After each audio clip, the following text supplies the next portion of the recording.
Surgeons സംസ്ഥാന സമ്മേളനത്തിന് ഒരുങ്ങി കണ്ണൂർ. 15 മുതൽ 17 വരെ കണ്ണൂർ നായനാർ അക്കാദമിയിലാണ് സമ്മേളനം.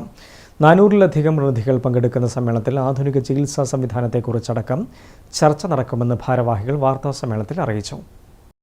സംസ്ഥാനത്തെ സർജന്മാരുടെ ഏറ്റവും പ്രധാനപ്പെട്ട സമ്മേളനമാണ് കാസിക്കോൺ എന്ന പേരിൽ കണ്ണൂരിൽ നടക്കുകയെന്ന് ഭാരവാഹികൾ അറിയിച്ചു. അസോസിയേഷൻ ഓഫ് സർജൻസ് കേരള ചാപ്റ്ററിന്റെ സമ്മേളനമാണ് കണ്ണൂരിൽ നടക്കുന്നത്. 15, 16, 17 തീയതികളിൽ കണ്ണൂർ EK നായനാർ അക്കാദമിയിലാണ് സമ്മേളനം നടക്കുകയെന്ന് പ്രസിഡന്റ് ഡോക്ടർ VK മോഹൻകുമാർ അറിയിച്ചു. സർജൻസ് ഓഫ് ഇന്ത്യയുടെ കേരള ചാപ്റ്ററിന്റെ 49th സമ്മേളനം, സംസ്ഥാന സമ്മേളനം നായനാർ അക്കാദമി ഹാളിൽ വെച്ച് 15, 16, 17 തീയതികളിൽ നടക്കാൻ പോവുകയാണ്.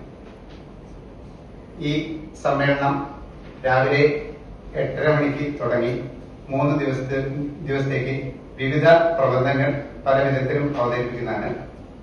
ഈ പരിപാടിയുടെ ഔദ്യോഗികമായ ഉദ്ഘാടനം 16-ാം തീയതി association of surgeons of India president നിർവഹിക്കുന്നതാണ്. വൈകിട്ട് 4 മണിക്കാണ് സമ്മേളനം.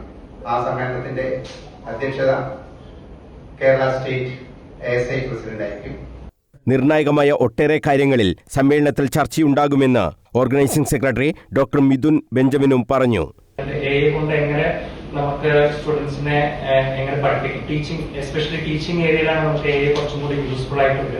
കാരണം നമുക്ക് സ്ലൈഡ് പ്രിപ്പറേഷൻ ആയാലും മറ്റേ 3D മോഡൽ ക്രിയേഷൻ ആയാലും, കാരണം സർജറി ആസ് സച്ച് ഒരു അനാറ്റമി ഒരു 3D ഓറിയന്റേഷൻ അല്ലെങ്കിൽ നമുക്ക് അതിനകത്ത് ചെയ്യാൻ പറ്റുള്ളൂ. അപ്പൊ ആ 3D ഓറിയന്റേഷൻ കൊണ്ടുവരാൻ വേണ്ടിയിട്ട് നമുക്ക് AI മോഡൽസ് ഉപയോഗിക്കാനും അതുകൊണ്ട് തന്നെ കൂടുതൽ മനസ്സിലാക്കി പഠിക്കാനും പറ്റുന്നതാണ്.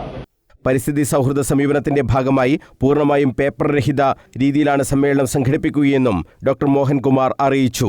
ആർട്ടിഫിഷ്യൽ ഇന്റലിജൻസ് അധിഷ്ഠിത ഡിജിറ്റൽ സംവിധാനങ്ങളും പ്രതിനിധികൾക്കായി ഒരുക്കിയിട്ടുണ്ട്.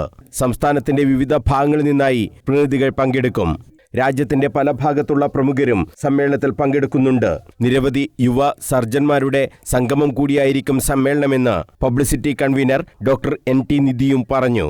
യങ് പ്രസന്റേഴ്സ്, ഒരു ബിലോ 40 അല്ലെങ്കിൽ റേഞ്ച് ഓഫ് 40 റേഞ്ചിലുള്ള ഒരുപാട് സർജൻസിന്റെ പ്രസന്റേഷൻസ് ഇൻക്ലൂഡഡ് ആണ്. അപ്പോൾ അത് ഈവൻ നമ്മളൊരു ആസ്പിറന്റ് ലൈക്ക് നമ്മുടെ യങ് സർജൻസിന് ഭയങ്കര ഒരു ഇൻസ്പിറേഷൻ ആയി. നമുക്കും അത് ഒരു പ്രസന്റർ ആയി മാറാനുള്ള ഒരു ഇൻസ്പിറേഷൻ ആണ്. യങ് പ്രസന്റേഴ്സ് ഒരുപാട് മുന്നോട്ട് വന്നിട്ടുള്ള അല്ലെങ്കിൽ ഇൻക്ലൂഡഡ് ആയിട്ടുള്ള ഒരു പ്രോഗ്രാമാണ് ഇപ്രാവശ്യം കണ്ണൂരിൽ വെച്ച് നടക്കാൻ പോകുന്നത്. ഡോക്ടർമാരുടെ ചില ഇടപെടലുകൾ രോഗികൾക്ക് ഇൻഷുറൻസ് പരിരക്ഷ ലഭിക്കാതാക്കുന്നു എന്ന ആക്ഷേപം നിലവിലുണ്ട്. ഇക്കാര്യത്തിൽ എന്താണ് ചെയ്യാൻ പറ്റുക എന്ന കാര്യവും സമ്മേളനം ചർച്ച ചെയ്യുമെന്ന് ഡോക്ടർമാർ അറിയിച്ചു. 16 വൈകിട്ട് 3 മണിക്ക് സമ്മേളനത്തിന്റെ ഉദ്ഘാടനം നടക്കും. News bureau, Kannur.